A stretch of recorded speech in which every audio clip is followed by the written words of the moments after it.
Hey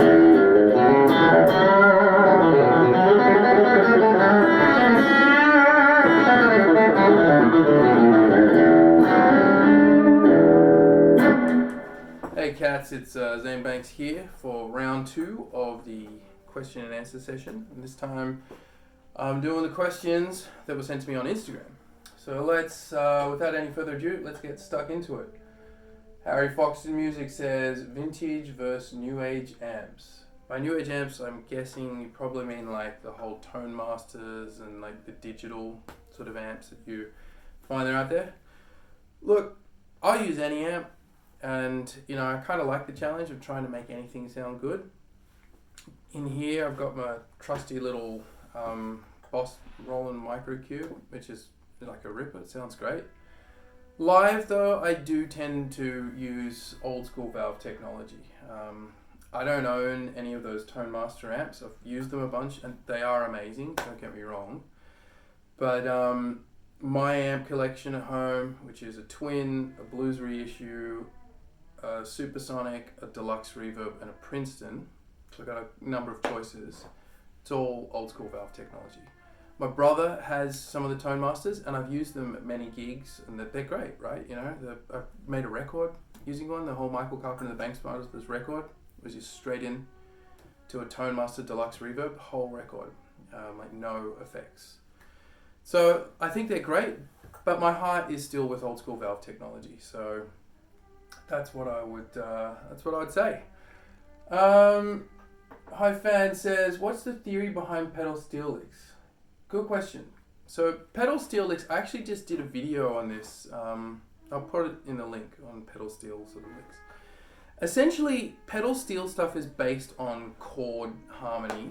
So if you're in the key of E, for example, a lot of what a steel's going to be doing is playing the chords, and they will, because they have pedals, they might not be able to achieve all of the notes in the chord on the strings they have, so the pedal will bend to the desired note. So that's how you get the sort of, on the actual steel, they might have a B and an F sharp, which isn't quite an E major chord, so that F sharp will be activated with the pedal, and it'll become a G sharp, which implies an E major chord. So what we can do on the guitar is we can look at thirds and sixths and chords, and then turn them into, say, like suspensions and bend the notes. So if we're looking at just an A major chord here, if I look at the top note, that E could go up to an F sharp. It could be a passing note. Then I could have this B could go up to C sharp. The C sharp could go up to a D. It's hard doing them on a Strat, particularly if you've got like a floating bridge, because it affects the pitch of the two notes. So apologies if that happens right here. You can change which note bends. So it could be the top note, could be the bottom note. That's essentially what's happening. You can go down in thirds and do sort of like,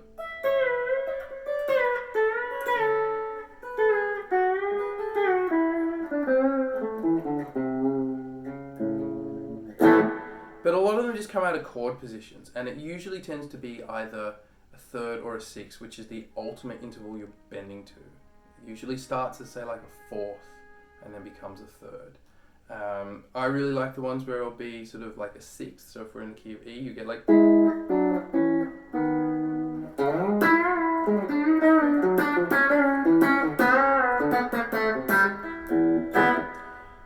but it's not too complicated. The hardest thing is actually just trying to physically do it. Sometimes it's really hard to get all the different notes. And there was a great Stewie French lick I heard the other day, which I might do a video on, where he goes like, so from an A to a D, which is wicked. And like the theory behind it's just a rising, but there's all these bends and like which finger does what, and you've got to let them ring to imply the steel. So that's what makes it kind of complicated. Alright, next question. Steel and Hearts, Telly or a Strat? Despite what I'm playing, I'm a Telly player through and through. I love Strats, I love Les Pauls, I love all guitars, they're all good. But my one guitar would be a Telecaster, which probably comes as no surprise to any of you. Sorry about the trumpet that's in the background there. Hey mate, got a few questions. What does your practice routine look? look like? So this is the first one. Well, Josh, I don't really have a practice routine these days, unfortunately.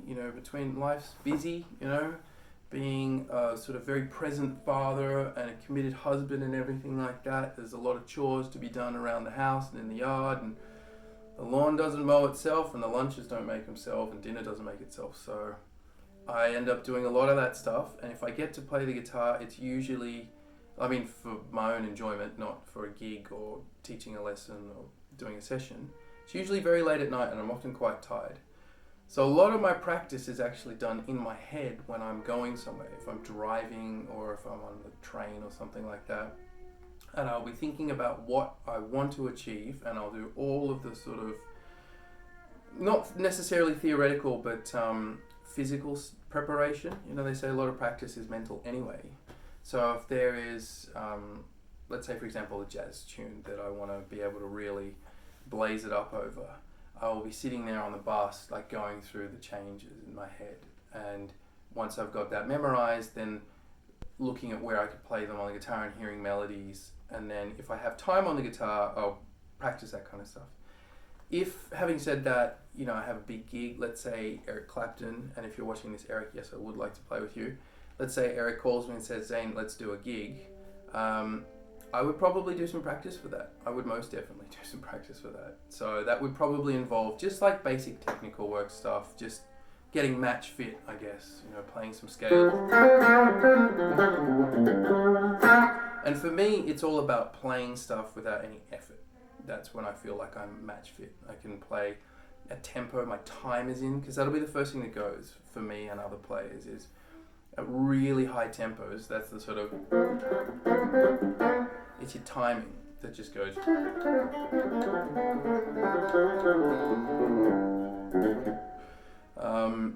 So just making sure that responsiveness is there. And I practice doing left-hand fingerings. I did a video on practicing just with the left hand. And I would just sit there if I'm, watching TV or doing something that's a bit, doesn't require a lot of attention. Just practice doing some picking things. I have done a video on how to improve your practice, and that kind of covers a bit of what I do when I'm practicing. When improvising, do you visualize and follow chord shapes or scales? I'm 100% a chord shapes guy. I don't think about scales at all when I'm improvising.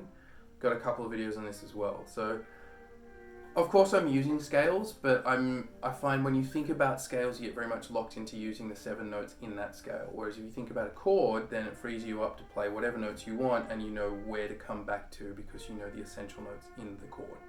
Whether you can hear them, or you can see them, or you theoretically know them. What do you suggest budding young country guitar players focus their energy on? Bends, hybrid picking, triads.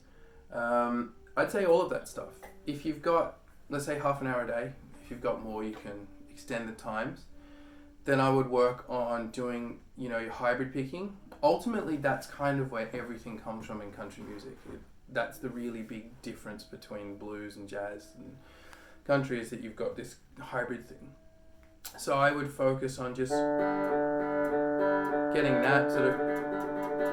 And a thing that I do as well, like depending on the tempo, for most stuff up to like say a high tempo, I put my finger under the string and I really spank it, so I get this sort of.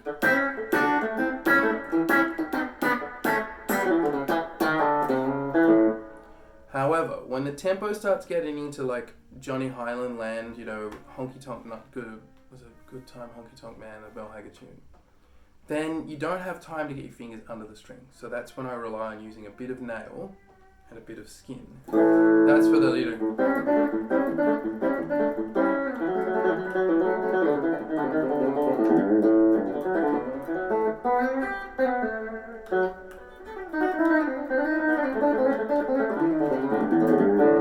all that kind of stuff. So I would practice that kind of thing. I would sit there, maybe just playing rising chords with a metronome. I have a video on my chicken picking technique which goes through all of these exercises that I would recommend checking out.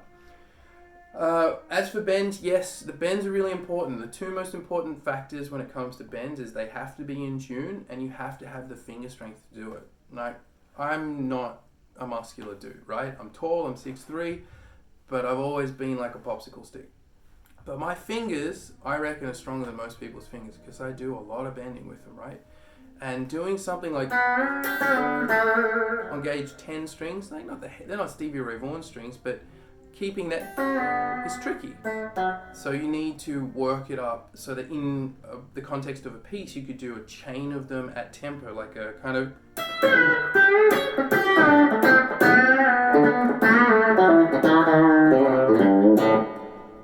It's tricky, you know. You need to have a lot of agility and a lot of strength, and it doesn't come from wrist or forehand. It's all sort of in the tips of the fingers.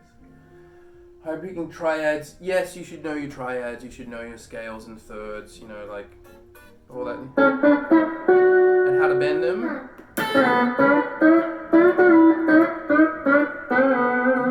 All that kind of stuff, and it comes together. Learning some great solos will help. Go and learn, you know, 3 Brent Mason solos of your own choice, and that'll pretty much give you an idea of what you need to do when it comes to country guitar playing. Alright, we got any more questions here? Did a video on chord shapes in different positions that was super helpful, and I've been trying to find it to go over it again. Alright, Halibut 1952. I will post a link to a number of the different videos on chords that I've done, so that you've got all of that resource material there. That's it. Alright, cats. If you got any more questions, please, you know, send them through. Please follow. Please hit subscribe. I do all these lessons for free so that you guys can benefit from this stuff, but I really want to try and grow this channel so that other guitar players out there can benefit from this stuff as well. I appreciate your tuning in. I love your messages, and I like just being able to help other guitar players out. So take it easy, cats, and I will see you next time.